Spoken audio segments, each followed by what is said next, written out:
You're listening to Reza Rifts with Keith Reza and Alan Lee, right here on LA Talk Radio. Hey guys, welcome to the show. This is week 7 or 8 or whatever. I'm here with my trusty sidekick, Alan Lee. Hello everyone. How's everyone doing? This is interesting because usually we do like a opening remark and then we bring up the guest. But this guest, for those who don't know, he's one of the coolest guys in the world. Very special guest. He used to be the main talent booker at the world famous Comedy Store. So Tommy Morris, guys, say hi to Tommy. Morris, ladies and gentlemen. Good to be here. Yeah. Great to have you. This is fun. I didn't expect Tommy to. No, we did not. Yeah, this is like a little treat. And living in Sherman Oaks was helpful too. Yeah, I know. Real close by. Yeah, usually when I ask people if they want to do it, they're like, "Where is it?" It's like Sherman Oaks. They're like, "Yeah, no thanks." Like a lot of people live here in Sherman Oaks. Yeah, but the Michael traffic. Chiklis lives like a couple streets behind where I do. I see him walking around taking a stroll. Oh, does he? It's a residential feel. I mean, just keep in mind, it's south of the boulevard or north of the boulevard. North of the boulevard, yeah, you're the valley. South of the boulevard, it's on the other side of Beverly Hills. That's Oh where my Sherman God, Oaks we is. already have a phone call. Let's put on the Oh, headphones. for heaven's sakes. Let's This is like 2 seconds. Hey, you're on the air. Who's this? Hello? Hello, from Yerna, New Jersey. What's this? Hello? All right. Yeah, that was a good one. That was a Great phone call. That was That's one when to put the headphones on. Used to get those kind of phone calls late at night working in clubs. Oh, yeah. A Yeah? lot of 'em. There you Now, go. before you were at the Comedy Store, you worked in Florida at clubs. Yeah. What'd you do there? You were... Kind of a person, a little jack of all trades type thing. Yeah. I got out of college down in northern Florida, Jacksonville. Before I finished school, I did some touring theater for about a year, and although it was okay, I didn't like it. So I had one semester left at school, and then I started working in a nightclub. Yeah. And when I started working in a nightclub, because of being a musical theater type person, you have a lot of personality, maybe more than your typical person that's working in a nightclub. So Yeah. I kind of got into doing their skits and all this type of stuff, and then later on I booked bands, I did television commercials. I was like a big fish in a small pond in Jacksonville. It's the truth. I worked at the one club 2 years, a national chain called Confetti, and then I started working at a club called T-Birds. And comedians have mocked me out for that have known me for a long time, but I had a good time there. I was there 15 years. Maybe I shouldn't have been there that long, but I had like my own little world I lived in. Yeah. You know, I worked the door some. I DJ'd happy hour. I picked up DJs. I made all the radio ads. I even started doing even more radio ads. So I went from doing radio ads for that club to ghostwriting for all these other clubs. And I was on TV. I hosted a thing called Club Access on Fox. It was on 5:30 to 6, 5 days a week. And this was my world in Jacksonville. And then I meet this girl. She's a host and works at E! And some other stuff. And she becomes just enamored with talking with me. She said to me, she goes, "You're like a diamond lost in the beach here in Jacksonville." She tells me it's a concept for a show called Zootopia, where she goes around to zoos around the world. I created a character named Takahini Tom, which is footage of comedians have found and mocked me with that as well. And I Takahini Tom, and I created, and he was kind of a mock of Steve Irwin. He stole my Takahini Tom, and he was like crazy and zany. But unbelievably, we sold the show to New Waves, which is now bigger now, but 2001, their main thing was they did all the trailers for DreamWorks, which I think is what sustained them. Yeah. And then they were beginning to get into other things, you know. So they bought it. I moved out here to L.A. I don't know. I've been working in nightclubs all these years. I don't know what to do with myself. One time, back in about 98, I was staying here in the Hyatt in West Hollywood. My girlfriend says to me, she goes, "If we ever work here, you should work down there at the Comedy Store." I go, "Why?" She goes, you like to blab." So I made a list of all the comedy clubs, the Laugh Factory, the Improv, the Ha Ha, all of them. I call them. Believe it or not, the Comedy Store was the only place that was friendly on the phone about coming by and applying. The two people I talked to, which are now successful comedians, Freddie Lockhart and Steve Simone. And they told me Steve Simone? Yeah, they were on the phone. And I came by and I talked to them, and they told the manager to go ahead and that they should bring me in because I was like a cartoon. Who was the manager at that time? A guy named Rob Rothman. Robert. And Rob Rothman always came by all the years later and always said like I was his great discovery because he had hired me. You know? But I came in, I did a phone interview for him because I've been working in nightclubs all those years. Yeah. He said, that's the best phone interview I've ever heard. I went in and I started working there, and I just did the phone for him. I did the phone, but I have a salesman. Sales is the family trade. Okay, sales is the family trade, so it's like I get into it. I get more into selling people coming out than selling a car. I'm like always been in selling an event. That's why I did well at the T-Birds Club. So I increased their sales like a certain percentage in a month. So one day I come walking in, and there she is, a legendary Mitzi Shore. And I go, hey, Mitzi, I'm Tommy. And she looks up at me, and she goes, oh, my God. She goes, you're cute. And then the next thing, I started driving around to some doctor's appointments, and I got involved in the Comedy Store. So understand that I got involved in the Comedy Store by way of not knowing I was going to get involved with it the way that I did. It was like it's kind of a magical occurrence. Yeah, totally Now, unplanned. how old was Mitzi when this happened? 71. Wow. She wasn't driving, but she was still walking around. Yeah. And I worked there the last year she ran it alone. Yeah. So she ran it alone my first year, and then Peter and Polly came in and started overseeing things in like October 2002. 2002. And they didn't, Mitzi's a kind of person, she creates a lot of fear in people. She just always did. Intimidation fear. Yeah. And it's just even her own kids and everybody, they were afraid to try to change anything in there without talking to her. So Why do you think they that didn't is? come in and change everything. It was a long process to making it in. Why do you think that is? Because you were telling about that she's like a mother, and I Yeah, find because it's like strong. you're lucky if you meet a human being like her once in your life. She's something I call the great individual, one of a kind. Didn't even talk like other people. Yeah. But by the time I'd met her, had been through so much that she was leery of the sale act, and people just trying to be. You couldn't manipulate her. Yeah. It was impossible. But it's not that she was mean about it. It's that she just watched you. The woman, a few words, but the words that she said had great impact. And I just became enamored with working for her and the legend of her. It's still to me, and I don't mean to go on to just to talk about it, but it's still to me, I wish more people knew about her. I wish, that one book tells about her a little bit. I'm dying up here or whatever. But I read that book. But she's something else. She changed the whole dynamic of comedy. Yeah.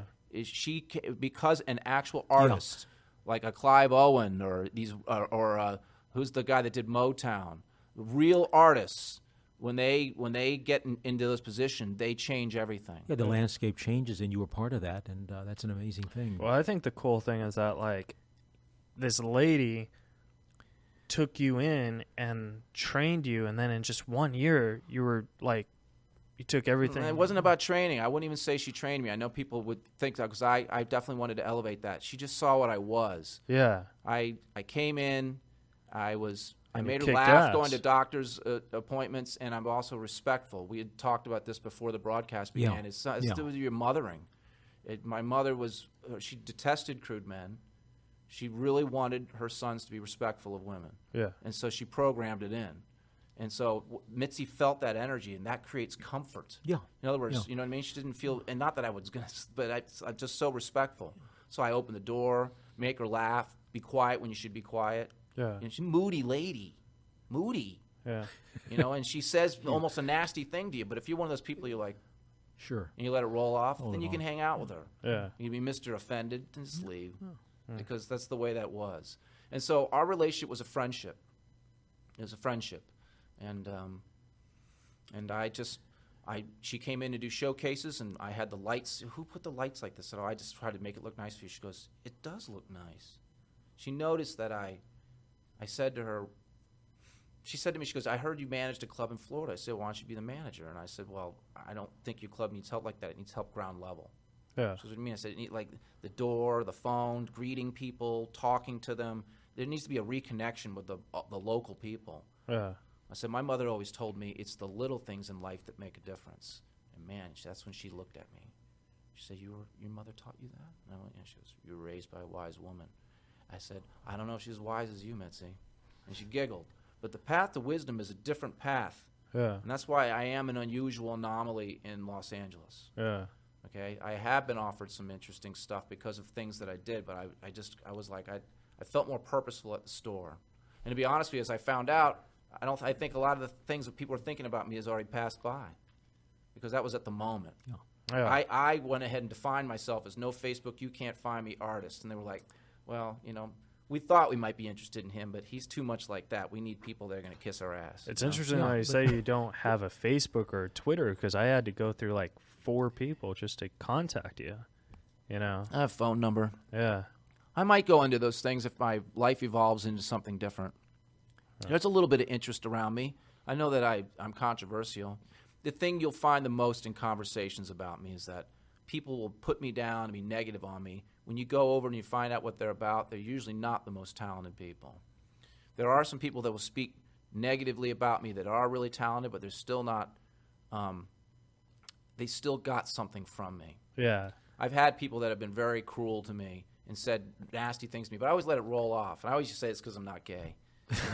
I don't get up there and go, well, we'll just see now. We'll see what happens now. And I'm just like, whatever. I let it roll off. Very different Tommy. Well, one of the things I couldn't feel like I did, which Mitzi did do, is I couldn't hug everybody. If I was gay, I could. You could hug everybody.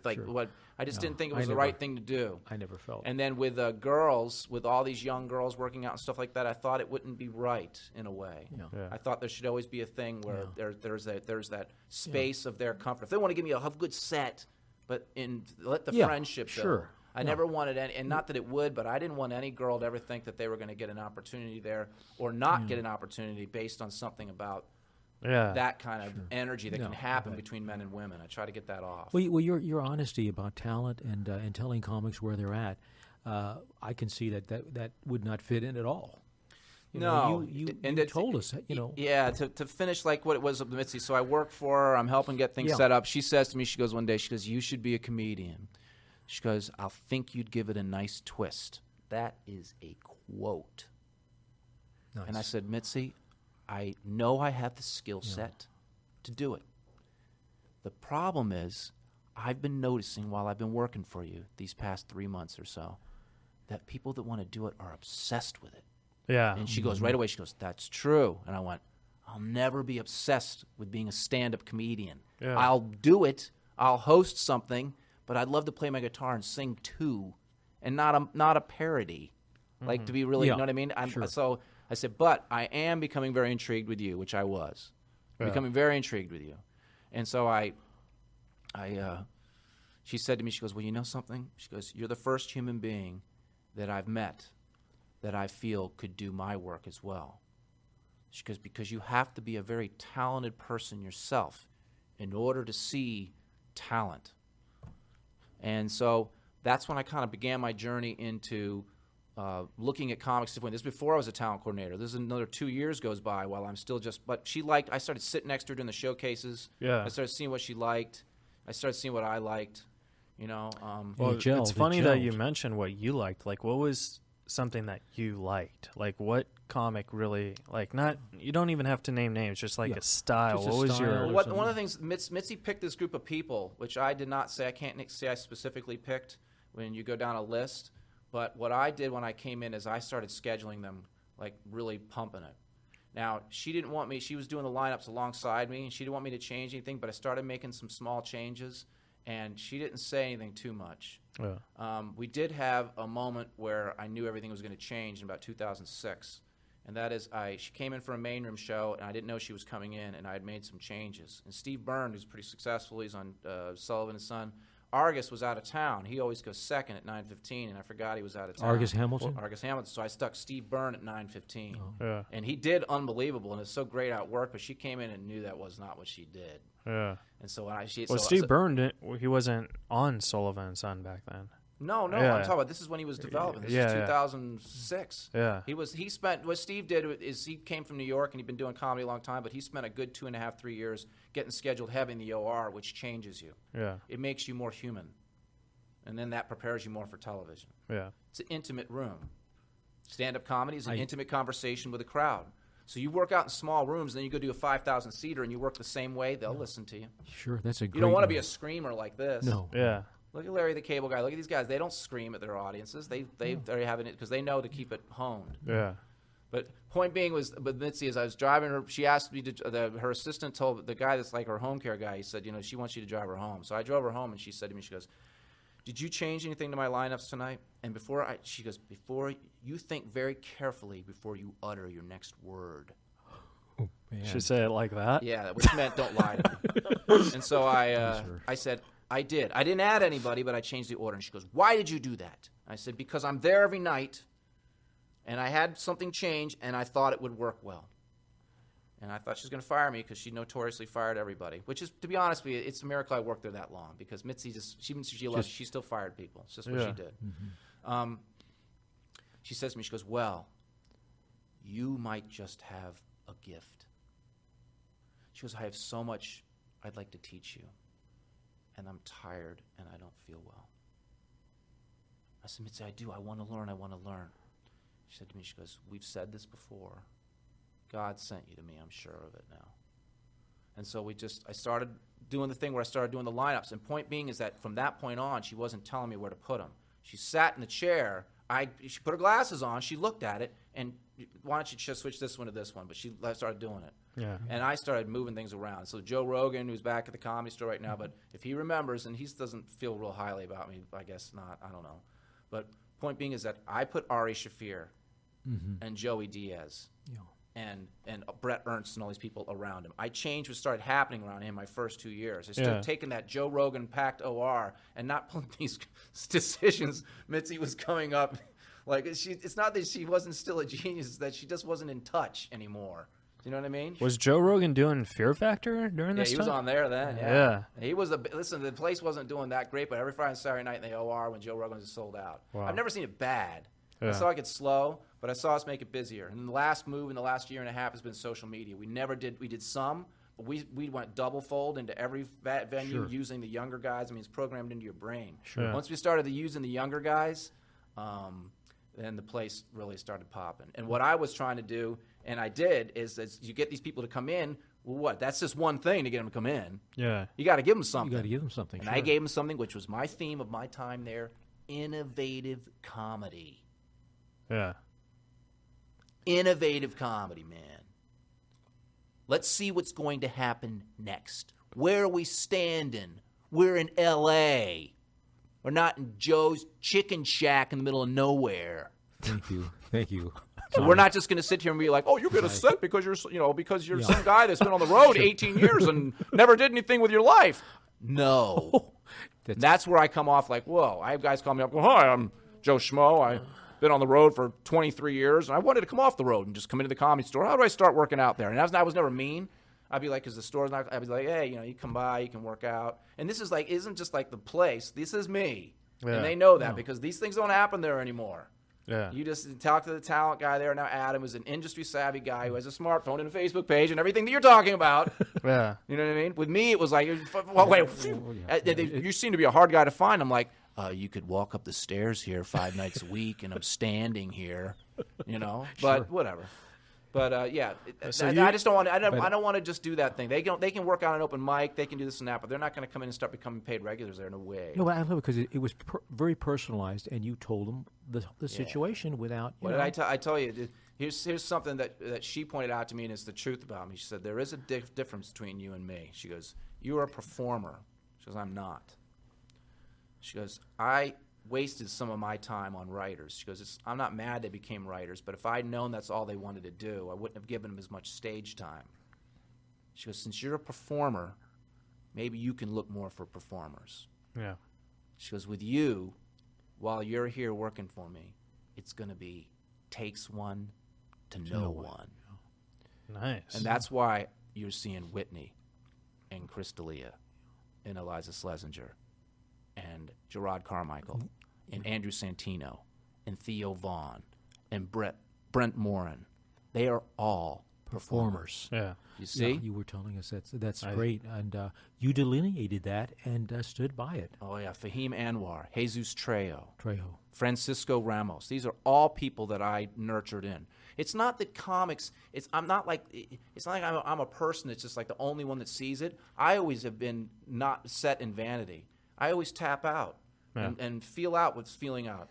I would say to comics all the time, and I still will now, I'm like, if you're doing all right, it's not only will you know, but the comics will let you know. Yeah. You guys they're honest with each other. You know? I have a question. Did you ever see a comedian just like with the audience just kill, and then you just said, he or she just doesn't have what it takes, like in your mind? No. First of all, that word "kill" I don't use with any level except for Bill Burr. Bill Burr. Okay. Chris Rock. John Caparulo, Sebastian Maniscalco, Al Madrigal. These people Pauly kill. Shore. Pauly knows how to kill. Yeah. He knows how to, and then he's so confident and so relaxed in what he is that he doesn't always want to or feel he has to. Pauly and Dave Chappelle are the two most relaxed people I've ever seen on stage, period. And that's a quote. Wow, there we go. They are both really relaxed. It's funny that, speaking of Pauly, you were on his TV show where you were like the main, I wouldn't say like the main guy, but you were in it quite a bit. I was supposed to be kind of the foil. Yeah, for minding the store. Yeah. It was a great experience. It was cool. I would have loved to have seen it go on and on and on. They had this thing that like if you didn't laugh, you write them and they send you $1. Do you remember that? No. I just remember that more than even the show, the advertising budget was large. Yeah. That I was recognized by people that have seen me in my life over that, and because of this my sordid youth, like such as emceeing male dance reviews, which I did for like 10 years between 22 and 32. I had all kinds of people try to, reach out and be like, "Oh my God, that's that guy." Yeah. And Facebook and all that I don't even think that was there yet. No, they just maybe MySpace. Messages at the store and all that. It was like a whole crazy thing. So point being is that almost got me. And then another thing too, which is one of the reasons I'm probably done, is I get a phone call from a friend of mine I went to college with, and he goes, "I'm sitting in Times Square looking up at you on a billboard." Because when did you even move to California? So I've been on a billboard in Times Square with Pauly and everything from minding the store. That's awesome. And so I would say, some people have whole careers and never on a billboard. Yeah. So I think I already peaked. That's cool. That's why I really don't know what's next for me. Okay, that's the truth. So it's funny because you're like a live a day every day how you live it type of guy. You know what I mean? I lived it at the store for so long. That's why I had a little bit of emotional withdrawal.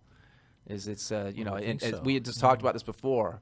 It's not about what anybody wants to make it out like it's some big Tommy got canned at the store. It's not about that. It's about a change of the guard. Yeah. That's really more what it is. And it's Pauly's time now. He has the gift.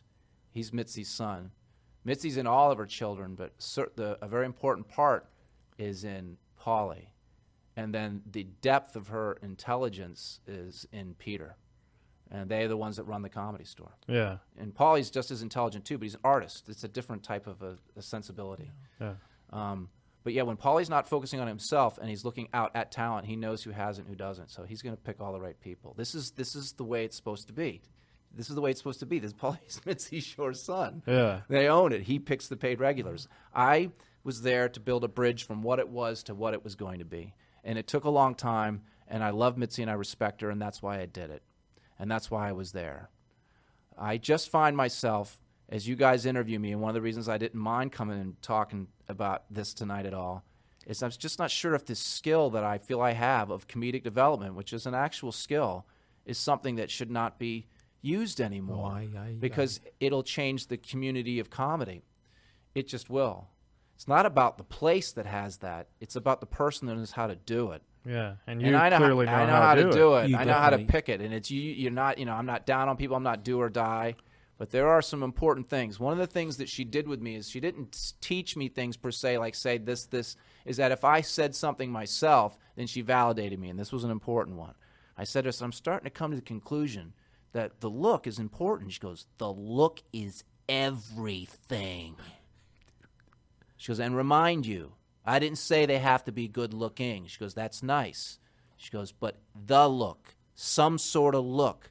She goes, that's what defines that they're a comedian. If they don't have a look, you know what they are? They're a writer. Really? That's she said I have to use wow. You're taking my lines away from like, me. wow. Honestly, Tommy, wow. Yeah, well, that's why what do you think I stayed there so long for? She would say man. these things. I would look at her, and I would always think in my mind, who are you, lady? Where are you from? Did they drop you off of the spaceship? Nobody talks like this. Unbelievable. But then I just became onto my own thing. She said some very important things to me, and I'll tell you, that defined me. She said this to me one time. I said, I don't know why I don't leave the store, nothing against you, and go out and try to get in the industry and become rich and buy my house and all this other stuff. She goes, you're an artist. You're the real thing. She goes, you care more about what you do than what you have.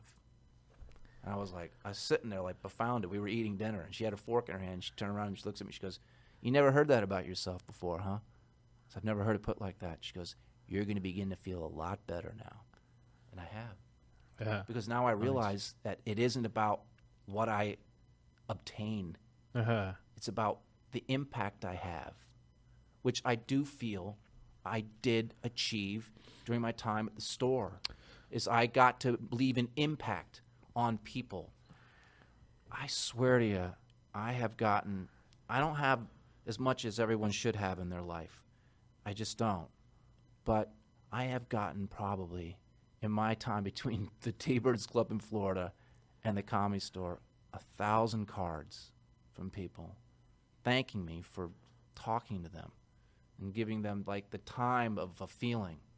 And here's the thing to go into about that. Talk about comedic development, the skill, which we have to talk about. How is it? What is it done? There is a thing that works to it. Yeah. And I think I was kind of doing it a little bit, but I did get. I'm very curious about I did this. get a lesson. Yeah. And this is what Mitzi Shore said to me. She goes, first thing to know is don't tell them what to say and don't tell them what to do.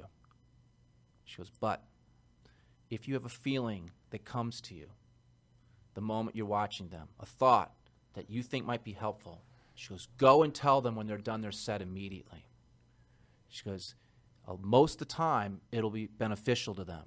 She goes, and you know what else is interesting? Is that later sometimes, a month or so later, maybe even longer, they'll come back to you and they'll say, thank you so much for what you said to me that time. It really helped me. She goes, and you won't even remember what you said. Yeah. Because that's the moment. Right. Yeah. It happened to me this last week at Charlie's house. Charlie's house. That's your new. Well, that's a place I'm helping book right now. But the week before, I said something to some kid at the end. It was just an open mic night. But something came to my mind. I went over to talk to him, and he came back over this last week and he talked to me. He goes, "I think you've changed everything for me." Because I told him, I said, "You're stuck." I said, "You're stuck." Yeah. And I told him some stuff, and he said it helped him. So it does really actually work. Because it's how about this? It's not like a lesson book. No. It's a feeling that is pertaining to the actual human being you're looking at. It's individual. It's so intuitive, and it's just there. And sometimes it's not about saying a specific thing. Yeah. It's like, it's like stop defeating yourself. You're doing this. And then there's the basic things, which I've been talked to a little bit about doing some seminars. I've been talked to about a couple different things. I don't know if I want to do that. I don't know. Well, you said you got talked to writing a book, but you. No, I'm not gonna. No, people had always said I should do that. Yeah. I don't know about that. I don't know. Like I said, this Comedy Store in Mitzi is the Shore family story. That's the God's honest truth. It's not my story. I am just a chapter in that place. Okay, it's been open 1972 to 2014. I was there 2001 to 2014. Okay, I've helped with the last part of like this next getting ready for something else. But the place is bigger than me. I always said the place was bigger than me. I always talked like I wasn't going to be there forever. Not that I didn't think I probably would have stayed there forever, but I don't know. Maybe there's something else for me to do. How long were you thinking, like when you first got the job, were you thinking, oh, how long am I going to be here? No, I didn't think that way. I live in the moment. Yeah. Mitzi knows that about me. I think as far as the next day. I'm not a big planner. Yeah. But it helps you live in the moment. One of the reasons I think I had an effect with what I was doing is I lived it. There's not a day off. The phone's on all the time. Every day, every week, every month, every year. I lived it. Even Christmas? Every Christmas Day. There's something going on. I work Christmas night. You were there all year long. Yeah, I stopped working some of those holidays this last year or so because this isn't a true observation too, I was getting burnt out a little bit. Yeah. It's not that I still couldn't give good advice, but I was tired. A little fatigued. Been working until 3 a.m. since I was 22 and I'm 52. Yeah. It gets to be something where you're just like, And then you know that all the other people your age are home in their homes with their kids and their lives. And I just have one person I'm with, and we have our dog, and I live in an apartment. Yeah. So there was a big sacrifice to do what I've done because I didn't obtain during the normal age period things that people do, the checklist of life.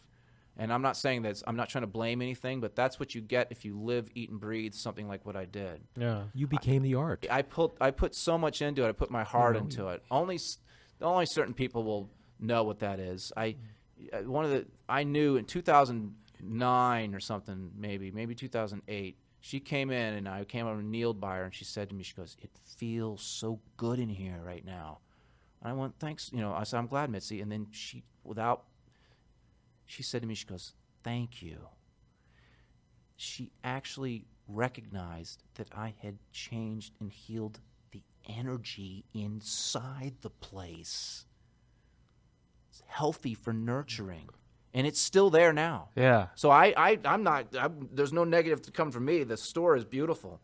And let it perpetuate now because it's healthy. No. And it's got the people I found, the people that Mitzi found, the legendary people that come by. There's enough talent in that place to make it explode forever. So believe me, it's all kudos. But the thing I did is I lined it up. Yeah. I got it lined up. And now is one of the things is we get not just the Comedy Store, but we go over to talking about even Charlie's house. Vaucluse, his lounge. That's really what it's called. But it was Charlie Chaplin's house. Wait, really? There's like real house? Yeah, he lived there. That was Charlie Chaplin's house. Oh, that's why it's called Charlie's house. Wow. No, they're calling it Charlie's house, but you just see what it's written on the outside. Let's talk. What it really is. It says Vaucluse Lounge. It's owned by some people, and they do all kinds of. Well, no, because we were going to go Monday, Tommy, but we couldn't find we it. were looking at it, and I came across Charlie's house. I went, "Wow, Charlie Chaplin's house." I was just Googling. I went, "Wow, that's really cool." If we knew that was this place, the history of we would have went in. So he's just told us. Vaucluse Lounge is Charlie Chaplin's house. Charlie Chaplin's Wow. home. Can you imagine that? Yeah, I'm sure he had many, but he had one right there, which was wow. smart because he was, right in the center of making the whole movie thing happen. And Yeah. West Hollywood has always been the brains of Hollywood. Yeah, Give it a compliment. It's a clean. I used to say to people too. I go, it has a large gay community, which is great. I said, but one of the things that large gay community does is they're like, we want it safe and we want it clean. And it is. Yeah, it is. That is so interesting. true. Because remember we were trying to find it on Monday, but we couldn't. No, we couldn't. We were like Vaucluse Lounge. It's the thing that the owners there, Brad and Claire, have done is they've made a very eclectic vibe. Yeah. Now they're interested in doing that kind of thing. Not to go like on a long thing, but so I stopped working at the Comedy Store at the end of July. I was around about a month, and then I decided to leave. I went to my older brother lives on an island called Roatan off of Honduras. I went down there, stayed with him 2 months, took a break, played guitar, sang, thought. Decided to come back here. When I got back here, I was contacted about would I be interested in helping schedule that show. And people have asked me already. They're like, "So how did you come to be doing this here?" I go, "I was asked." Yeah. Here you go. That's all you have to do with me. You just have to ask. We even asked. That's what Well, we you did. guys asked. I don't mind. Yeah. I don't mind. I don't. Well, see, the thing with asking is like the thing that I was always taught is you just got to keep asking because what's the worst they're going to say? No. It doesn't get worse than no. Yeah. It's like. Well, no is. I think when we come here to Hollywood, we're going to have to hear no, and we have to learn how to get past it. Ooh, Yeah, big exactly. no. You got to make. I tell people. turns. I talk to comics a lot about. Things outside of their stage work that they have to think about. And one is you want to be tenacious, but you don't want to be annoying. Because I've seen people do both. Yeah. So but I point out to a young comic, I go, I just want you to know that I know you think you're being tenacious, but you're being annoying. So stop being annoying. That's actually great advice, though. That's very good. Because if you want to, keep getting spots or whatever, just be like, look, I know what you could do. Call once a month. Not but these once self-help a week. book things, there's all these things where people are getting all these ideas to, it's just all stupid. Yeah. I mean, I thought they showed you the perfect mockery in that Magnolia movie with Tom Cruise playing the guru guy. Yeah. Never, it's like, and he's there crying over his father later. It just shows you. I love it just that. shows you. That's a great scene. Yeah, but comedians, the stand-up comedy is an art form. It's a new art form. It hasn't been around that long. I mean, there was people telling jokes and stuff like that, but I'm talking amplification with a microphone and a PA system. So you're talking less than 100 years. one of the things I like to point out to people is that there's people have been using humor throughout all of time. Plato was funny. Plato got people to laugh, so they would listen to him. Abraham Lincoln was funny. So these people can talk about serious things with humor. So stand-up comedy is one of the last arenas of free speech. It's one of the last places where people can say anything they want, almost. I mean, people have been saying certain words. Yeah, especially and then they get in lately. Trouble. Well, it's because you got people now being able to stand up and say you shouldn't be doing this. I really don't. I don't think there's anything wrong with that at all. The N word, which is a big one, is okay because it was used in such a derogatory fashion for so long at African American people that they should be allowed to only be able to use it among themselves or not have anyone else say it. And I think they just deserve that. No one should even try to fight that. And I saw comics try to say, "Oh, I can still say that," and then they got talked to and they can't. Now, what about the R word? Do you feel the same thing about the R word? I'm trying to forget what's the R word. What's the R word? It's the retard. I don't know. No? I don't understand. I'd have to be the context. I don't want you to. Because, see, the thing is, I have autism. I have this thing called Asperger's syndrome. So whenever comedians say the R word, I take huge offense to it. Because it's like... Well, how about this? I don't even know why they would need to say that word. That's what I'm trying to say. Like, why do you have to rely on that word? No, I don't think they do.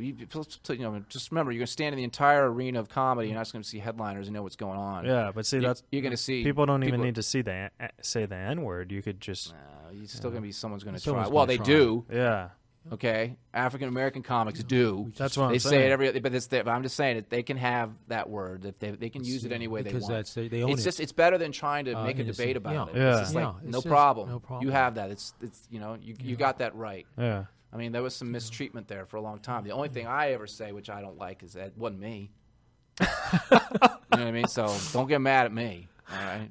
Now I have a question. When you were talking about changing the guard, did you know? Like the guard was about to be changed? Like, I got a feeling. You had a feeling? I just kind of felt like, it's like it's Groundhog Day for me. Yeah. Okay. I can't. That was a great movie. It is, but it's just it's perpetuating. Yeah. It's one, but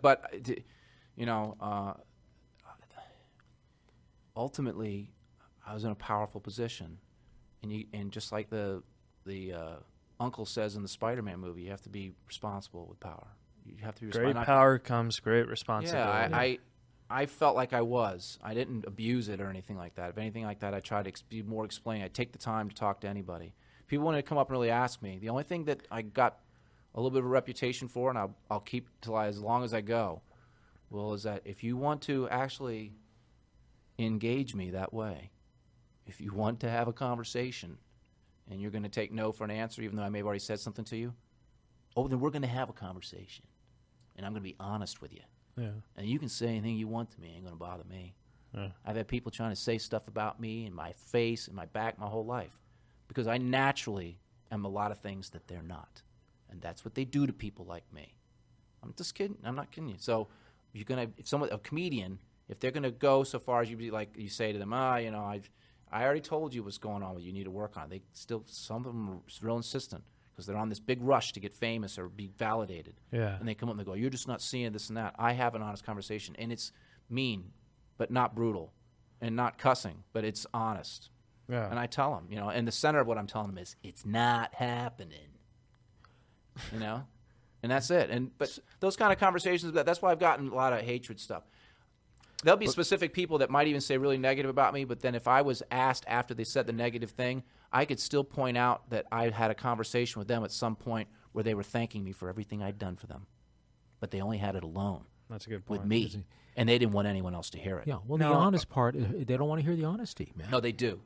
They do. But I mean, it's the only way they can get better. Yeah. I don't think people want to hear brutal honest. No, not brutal, but they don't want to hear. You don't have to be brutally honest with people like to be mean, like the Simon dude was on American Idol and stuff like. You don't have to be like that. No, but I'm saying engaged. Point being is that if they don't take no for an answer, if they want to get down to like you're wrong, you're not seeing what I'm seeing, then you tell them the honest truth. Yeah. Yeah. And when I mean the honest truth, it's not like I'm never about tearing down human beings as human beings. That's the part I don't like. That's the point. Yeah. I have seen that done by comics too. I've seen them tear human beings down completely as human beings and then try to validate themselves and think they're nice people by buying drinks or do this and that. And it's just not nice. You don't need to tear human beings down that far. Yeah. But another thing, too, I want to say is that if somebody ever goes to a show somewhere and they're stupid enough to take on a comic, well, maybe you just might deserve it. Don't take on comics, idiot. Thank you. Thank you, Tommy. What's wrong with you? You're not at the office there, honey. Easy peasy. That is the strong truth, sir. Come on. Yeah, but come on. Yeah, really, really. A question that I had is, you talk about the input and stuff. Has a comic ever, and you don't say names, but has a comic ever taken your input a little too personally and maybe wanted to do violence towards you? Well, not my input, no. Just whether they're getting spots or not. Yeah, I've been thrown against the wall. I've had fingers pointed in my chest where I got bruises. I've been spit at. I've had a couple things like that. Pauly Shore doesn't count. Pauly never treated me like that. Honestly, I was only treated with respect by him. Yeah. He went through a little phase where he wasn't sure. He wanted to make sure that I wasn't going to be able to interfere with his time. But I worked alongside with him and in a conjunction between times in a way that I think he found good so he could work on his own things. And he's going to continue to work on his own things. But I still say the same thing. It was inevitability that Pauly would be the person that picks the paid regulars at the Comedy Store. Yeah. That's the way it should be. What I have come out with is a ability that I did not think I was going to have, which is actual comedic development. And what I would like to see of myself is somewhere to be able to do that. And right now, it's not that it's a big thing, but we're going to encourage people at the Vaucluse Lounge, Charlie's House as it's called, when we do the comedy on Mondays, that we're going to do a typical Evolution of Comedy night. So at 7 to 7:30, I get to show people what I am, which a lot of people knew there but didn't see. I play guitar and I sing. So the first half hour, I'm the opening act. And at 7:30 to 8, they're going to be open micers. We'll have 5 of them to get on, maybe a couple more. And I'm going to be there watching. And then we're going to schedule some intermediate level people that'll go up till, from 8 to 9. And I'll watch them too. Okay. And I'll be doing what I do, which I do. If I feel something, I'll tell them. If I don't feel anything, I'm not going to say anything. Okay. If I feel it, I'll tell them some stuff. Now, for comics to be able to come and get up during that time, be able to have someone with my experience and the way that I know how to work, be able to help them with any comments and stuff, that's worth it. Yeah. Because comics trying to tell other comics what to do is not always that good. It's this weird thing. It's called unsolicited advice a lot. I actually totally agree with that statement. That's why I like even I can't give Tommy a bigger thank you on that one. No, that doesn't work. That's why even there's the podcast where comics tell other comics what they think. It's like, it's okay, it's entertaining, but they're really not the right people because they have a tendency to be comparative. This is why I go back to the point of once I told Mitzi Shore that I was not going to be a comic. That's why she pointed out that I could do what she's doing because by not being a comic, I can remain objective. I can see you for what you are, not the person I think you should be because I already perform and this works for me. But I tell you what I do though is I do give small performance tips, which Mitzi watched me do and she said she had never done and she really liked. Things like pull the mic down from your face, stop pacing, slow down. Those are general things I tell anybody. But the funny thing is they don't actually ever hear it. They might have been already going up 2 years. No one ever said it to them. Yeah. It's the thing I like about comics is they're by and large intelligent enough that all they need is somebody to point that out and then it changes. And then they start that one little extra thing. Thank you. Yeah. I mean, it's nice to see be helpful to them. It's one of the things that it's like, why don't I just go teach a comedy class somewhere? That's what I was going to think. Yeah, but it's like that's back to the thing. It's like the stuff I want to say to people, maybe it's not for everybody. Yeah. It's just for the people that deserve to hear it. Now, it sounds like a weird thing. No. Now, a question about Charlie's. Are you like training people to be like paid regulars over there? No, we're going to have headliners. We're going to schedule after 9 o'clock. Regular headliners, a mixture of people from the entire Los Angeles area that are comics. We're going to I'm going to put the lineup together, I think I think we have like Jeff Garland coming this next week. We have some people that are okay. Yeah. Steve Simone and Jimmy Schubert have already done it, and Jesus Trejo was there last week. So it's just a workout spot. We're not a big comedy club, but we just want to get a vibe going in there with stand up. Yeah. The people of course are going to be entertained after 9 with shorter sets than a regular comedy club on a Monday night. But the early part is about getting an opportunity to be seen by someone who can actually say something. That's the evolutionary part. And that's just like taking a skill I have and just wanting to use it. And believe me, it's not about taking anything away from anywhere. It's about just adding something into the community. You might hear something, you might not. Now, if the Monday nights keep being successful, is there any chance you're going to want to do it Tuesdays, or do you think just? I think the owners are open to things. They were a little bit excited, but I really put my voice in there that I want to let this build first before you start spreading out. Yeah, we're actually got a really good time of year right now to build something, which is between now and Christmas. Hollywood and the industry have gone night and away, and they're on an island somewhere on vacation. Yeah. So this is the perfect time to work on something artistically and nurture it. December, January. There's been a lot of excitement around it because there's people thinking about all kinds of ideas with it, and I don't want to jinx anything, but I'm surprised, and there's all kinds of stuff that's possible there. But I'm always like first things first. First things first. Let's just make it open successfully at the right time, and the show starts at the right time, and good people later, and.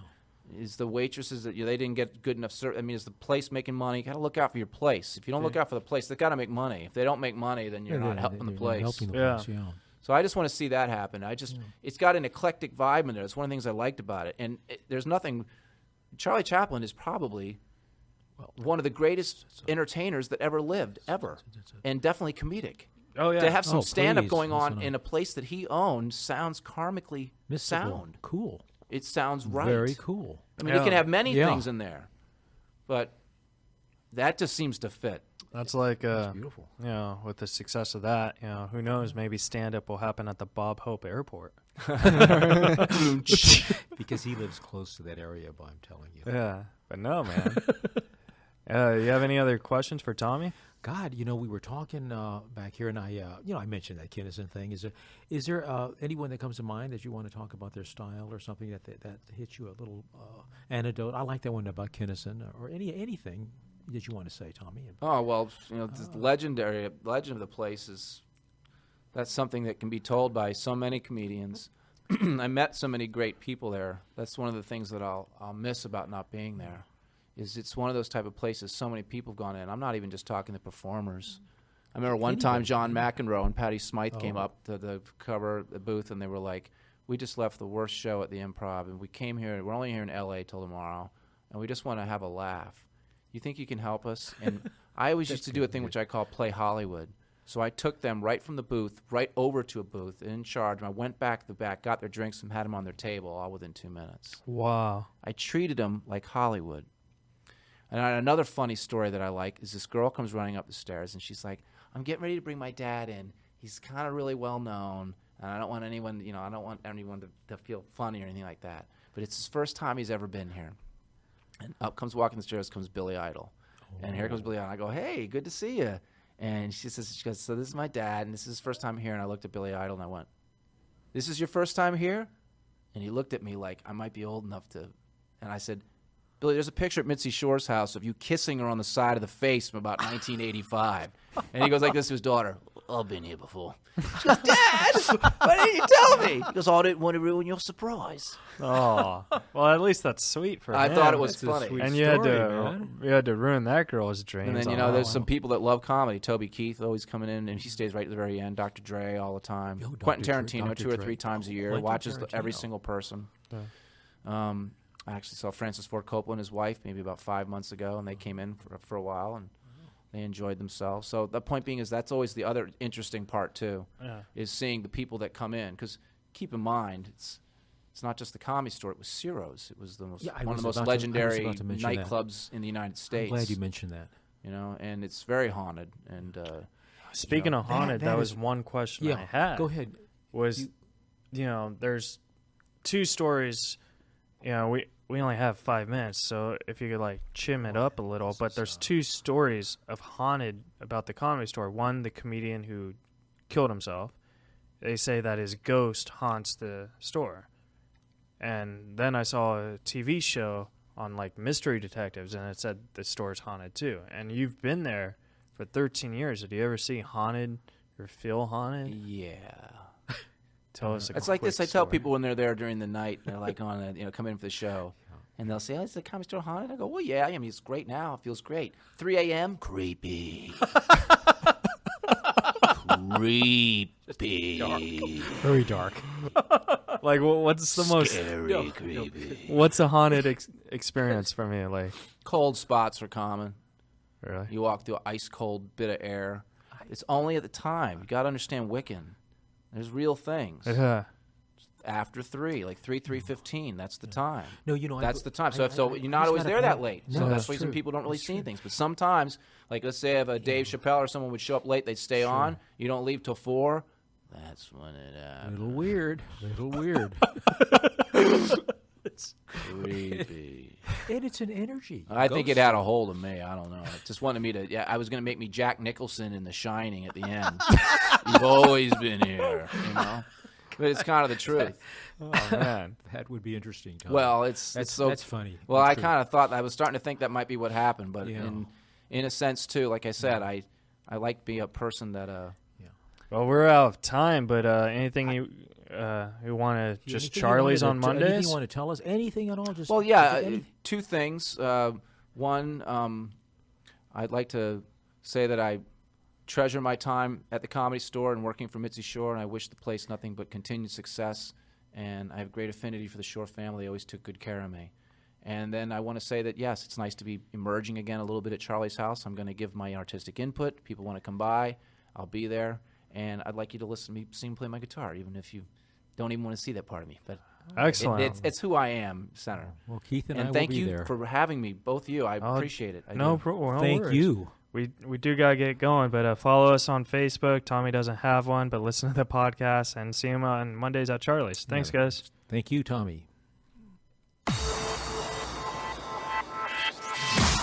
You're listening to Reza Rifts with Keith Reza and Alan Lee, right here on LA Talk Radio.